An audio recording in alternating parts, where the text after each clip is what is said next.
Hello, and welcome to Nancy Goodaim, Space Ranger. Each chapter lasts in or around 15 minutes, and you are listening to the first one. Now, it was roughly 11:30 on Saturday the 16th of March 2043 when the signals from Mars stopped. The crew at the European spaceport in Guyana had initially thought it was a temporary problem, but they were wrong. The last audio message from San Laika 1 was sent just as the lander was beginning a planned descent onto the planet's surface.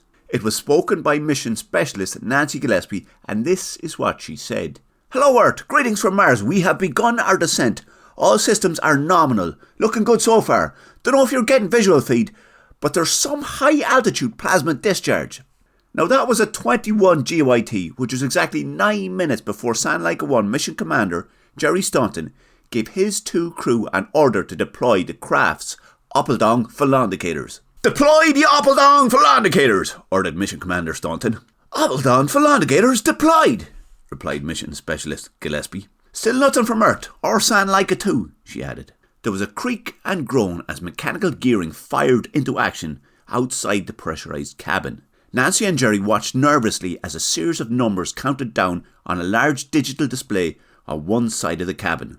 The third member of the San Laika 1 crew, Mission Specialist Bart McMurrow, looked bored. "Oppeldong Felondicators is a stupid name. Engineers are nerds," he announced. "You're an engineer," reminded Jerry. "And Oppeldong Felondicators is not a stupid name." "Oh yeah? Tell me a stupider name than Oppeldong Felondicator. Whisht, will ya?" snapped Jerry, who kept his eyes on the monitor as he spoke. "You're only saying that because you can't think of anything stupider." The three astronauts were now 1.475 kilometres above the surface of Mars and were slowly descending towards it. Orbiting Mars some 48,000 kilometres away was the sister craft of San Laika 1, San Laika 2. It also had a crew of 3 and was the backup rescue vehicle in the event of an emergency. "1K, looking good," noted Jerry. "Anything from 2, Nancy?" Nancy touched her headset and shook her head. "Negative. They're still out of range. I'll let you know if they make contact." "Don't bother, I don't care." "Just ignore Specialist McMurrow," advised Jerry. "Just ignore yourself." "That doesn't make sense, Bart," advised Nancy. "Secondary Felondicators engaged." "Copy that, Nancy. 540 metres. All systems nominal. Can we keep the discussion focused on the landing?" "Alright, okay, Jerry. And how are we going to do that if we're ignoring each other?" Jerry turned to briefly eyeball Bart and gave him as ugly a look as he could manage. "Nancy and me aren't ignoring each other. We're just ignoring you. And a great job you're making of it. I must be hallucinating what you're saying, so." Jerry turned back to the monitor. The moment of truth and the culmination of over a decade of work by many people had arrived. The moment humans landed on Mars. A robotically constructed research station awaited them, which, in theory, would be home for 6 months. "Touchdown in 10, 300 metres. An electronic chime sounded. It then began to ping. Nancy began a countdown which matched each ping. 5, bleep, 4, bleep, 3, bleep, 2, bleep, bleep. "We're down," she announced. "Fantastic. All systems nominal. We're down, folks. Thanks, Nancy. See if you can contact 2 and let them know. Fantastic. We're on Mars." "Really? Good job you pointed out, Jerry, because I thought this was the Ares Peninsula. Hang on, Nancy. Write that down, will ya? Humans have landed on Mars and their commander just pointed it out. Glad you came, Jerry. Who knows where we'd have ended up if you weren't here? We could be on Jupiter right now, and that'd be embarrassing." Neither Jerry nor Nancy responded to Bart. They were both distracted by the fact that all 3 of them had just made history. Bickering could wait. "Still nothing from 2 or Control," said Nancy. "I think we've lost them." "We could try sending a signal from the Eber base once it's up and running," noted Jerry. "Let's go through the system checks." The Eber base was less than 3 kilometres from where Nancy, Jerry and Bart had landed. It was the work of decades of planning and 37 robotic supply missions. Its location in the Eberswald crater had been selected because the flat plain surrounding it was perfect for landing spacecraft and moving objects about. "Are the Felgen Harams disconnected from the Golems?" asked Jerry. "All Felgen Harams have been retracted. Stabilizers are in place. We're 00.197 from the axis, but otherwise it was a perfect touchdown." "Good, Nancy. What's the visibility like? The temperature outside seems a little high." Nancy turned to Bart, who was the first to unstrap his harness and was peering out of the single window on the side of the capsule. Can you see, Bart? Not much. Visibility's very low. I don't know if it's that plasma or what, but it's not very clear. I can just about make out the base. On the edge of the crater there, yeah. And a gorilla. What? Snapped Jerry, who was second to unstrap his harness. He marched the short distance from his seat to where Bart was standing. So much for ignoring me. Gorilla's probably a bad description anyway, though. It was big, hairy, and had a claw for a head. What? Repeated Jerry. Sorry, I forgot I was talking to a dork. I saw what I think is a hairy biped about 2.5 metres high, but with some sort of grappling appendage where a head should be. On mammals, biped mammals. Here, you take a look. Bart stepped to the side of the window so that Jerry had a full view of what was outside. Jesus, said Jerry. What is it, Jerry? Asked Nancy, who was now also unstrapped, vertical, and next to the window. It just must be some sort of atmospheric phenomenon. Probably nothing. Might be to do with the plasma. Visibility is poor out there. It's been a stressful journey, especially now since we've lost comms with 2 and Earth. Anyway, look, it's gone now. Jerry stepped back and gestured towards the window. What do you mean, look, it's gone, Jerry? How the fuck is she supposed to see if it's gone? Asked Bart. We should inform control once we get the signal back. No, we won't do that. It was our imagination. We don't need to worry them unnecessarily. A shadow in the distance doesn't cut the mustard for first contact with an extraterrestrial. We're all tired. It's been a long journey. There wasn't anything on the sensors, and the sensors would have spotted it. No, we won't inform control. There's nothing to inform. Jerry walked back over to the seat next to the capsule dashboard. Nancy and Bart looked out the window. They saw nothing but sky, dust, and the edge of a crater.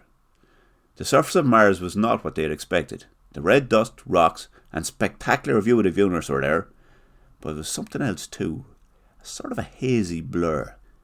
Nancy put it down to the effects of the upper atmospheric plasma discharge they had witnessed. Bart associated it with life on Mars. Jerry pretended it didn't exist. "You two should prep for a surface walk," he said. "I'll monitor things from here. All the buildings look to be where they should be. If you confirm that the rover is online and then begin activating life support in the station. So once that's up and running, we can try signalling to, and the Earth from there." Nancy walked over to the capsule dashboard and flicked through the sensor readouts. "But if we just, well, you two, you just saw an extraterrestrial. Doesn't that change things?" she asked. "Nobody saw an extraterrestrial." "I did, and so did you, Jerry, and you know it." "No, I don't, because I didn't see anything."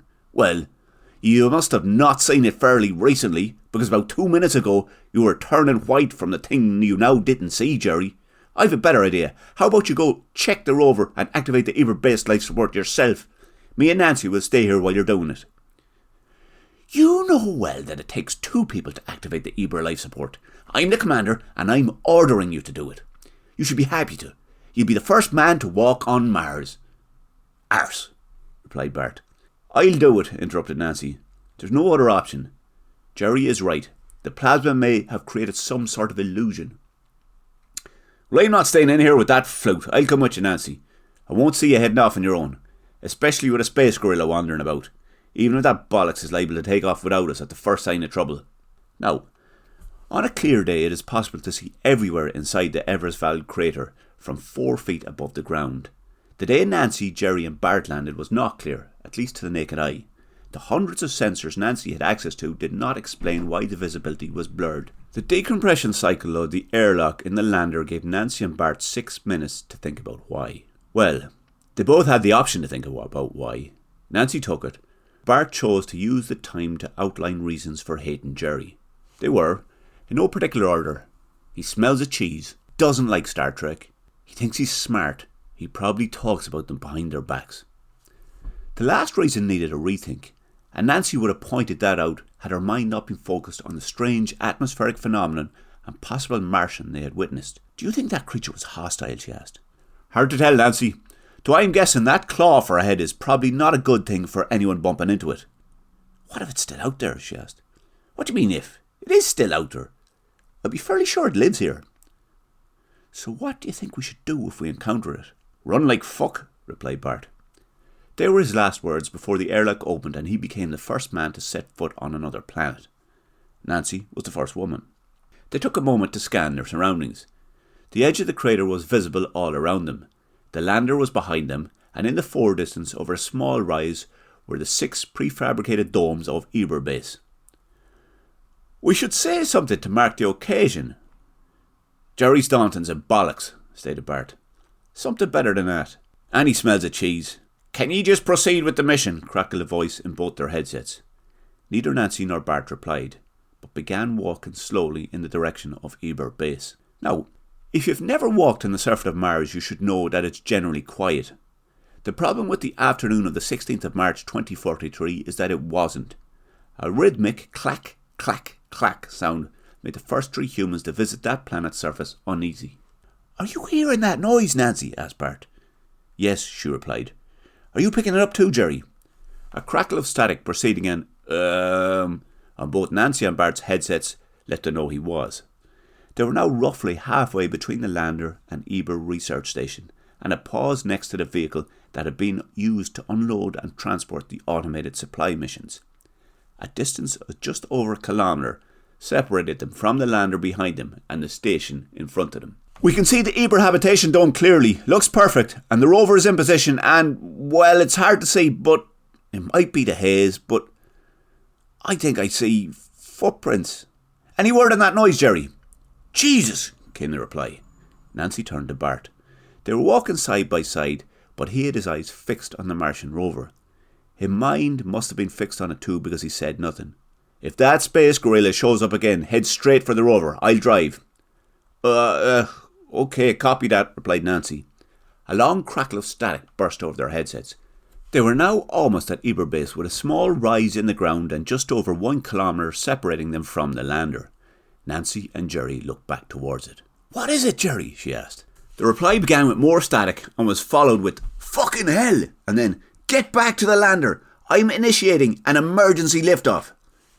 "Did you hear that, Bart?" Bart didn't reply. There was no need. An enormous blast shook the ground that he and Nancy were standing on. It had come from the main thruster on board Sanlaika 1. "Bart, Jerry is taking off." "How come we can hear it?" "Bart, for fuck's sake, Jerry is launching the Sanlaika." "We shouldn't be able to hear it." "Bart, we need to get out of the blast radius. We're too close." "That noise didn't come through the headset." "Bart, Jerry is launching. Jerry, do you copy?" "Why would we be able to hear the thruster?" "Bart, Jerry is launching Sanlaika." "I heard you the first time, Nancy. Didn't I tell you that bollocks was liable to take off without us? The flute. Plus he knows fine well we're still in the blast radius. We better move. Get in the rover, I'll drive." Now, you'd think that jumping in a vehicle to avoid the blast generated by an interplanetary spacecraft while potentially under threat from a Martian gorilla would be a dramatic thing. But if you watched it happening, it would look slightly awkward. You see, the combination of spacesuits and general disorientation made climbing in and starting the vehicle look clumsy. The fact that the vehicle had a top speed of 11 kilometres an hour didn't help either. Nevertheless, Nancy and Bart did manage to get moving and avoid the blast generated from Jerry and Sanlaika 1's urgent departure. And they did so without speaking. Both were lost in thought and staring at the Sanlaika as it arced above them and disappeared out of their field of vision, which was the edge of the Everswald crater. In hindsight, at least one of them should have been looking at where they were going, because while they were watching the area of sky where the Sanlaika had just been, the Mars rover collided with the habitation dome of the Eber research station and made a sound. A very Martian sound. Flump, it went. "Jesus, Bart, will you look where you're going?" "OK, Nancy, I will, but will you keep an eye out for the gorilla thing while I do that? Though I'm guessing from the blast that it'll have been sent packing." "Did you hear the noise it made?" "Yeah, I did. And there's no point watching where you're going after we stopped." "I know that, I was only trying to humour you." Nancy and Bart did not need to communicate what to do next, which was, in this order, Bart checking the damage to the station and the rover, there was none, Nancy activating the station's life support, which was all pre-programmed and automatic, so what actually involved doing was pressing on a panel outside the building to confirm the process it involved should have run, and both Bart and Nancy entering the airlock. Now, it takes 4 minutes for the airlock to cycle through the gas exchange, which gave Nancy time to stare through the circular window at the inner side of the airlock and survey the living space of Eber Base. It was bigger than Sanlaika 1, but still Spartan. That had been the ESA motto during the design phase: keep it simple. There were stacks of equipment, a latrine, a cooking space, monitors, and tiny sleeping quarters, which could qualify as shelves if they were on a different planet to Mars. All systems nominal, noted Nancy as the airlock opened to the inside. Despite the fact that she was one of only 2 human beings to have set foot on another planet, Nancy found herself staring what Jerry was at. He had burst in the door and activated the digital display on the food supply register, which would not have been especially remarkable had his face not frozen in rictus anger. "Are you okay, Jerry?" she asked. "No, and how would I be? Someone's been helping themselves to the dehydrated dinners." Now, as a scientist, Nancy would have usually replied with searching questions designed to get to the bottom of what had happened. Not this time, no. Jerry's stress face, along with interplanetary travel, had temporarily limited her vocabulary. "Who?" she asked. "Who do you think? Jerry, who else?" Bart paced over and back across the room, paused, paced some more and said, "I should have known he'd do this." "But we spent the last 8 months in an enclosed base with the man. How could he have possibly travelled here and stolen food?" "I don't know, Nancy. You saw the way he took off and left us stranded without a second thought. You're hardly going to put robbing our food beyond him now, are you? And anyway, I don't know everything about outer space, but I'll tell you this much. Life is like Sherlock Holmes said, when you eliminate the possible, what you're left with, however improbable, is the truth. And he robbed our food." Nancy made 2 attempts to react to Bart's statement. The first was, "I'm not sure about that." The second was, "But Sherlock Holmes is a fictional character." Bart did some more pacing and said, "I told you that fellow was a fluke, didn't I?" Nancy didn't respond. Instead, she sat in the front on the communications dashboard and tried every way she could to make contact with Earth, sound like a 2 and sound like a 1. None of them gave a reply. The bleep of the automatic signal repeater and silence filled the room, which was hypnotic. And, despite the seeming hopelessness of her situation, Nancy very briefly drifted back into sleep. Very briefly. 3 minutes and 47 seconds to be exact. She was woken by Bart saying, "There's somebody at the door." "What?" "Someone's knocking on the door." "How do you know?" "They knocked."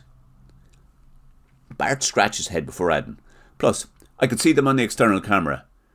Looks a bit like Harvey Keitel, but smaller and in a uniform. Do you reckon I should answer?" Nancy didn't immediately respond. She took 30 seconds to scratch her shoulder and try to process the information. "How can they be breathing?" "It's an airlock. It needs to cycle through pressurization." "Did you say Harvey Keitel?" Bart nodded slowly as she spoke, but kept his eyes on a monitor in front of him. "I did, but only as an example. He's a good bit smaller, and I'll take that as a yes." He then stepped into the airlock. And if you've listened this far, fair play to you. There'll be a part 2 coming up in about 2 weeks, and best of luck with that.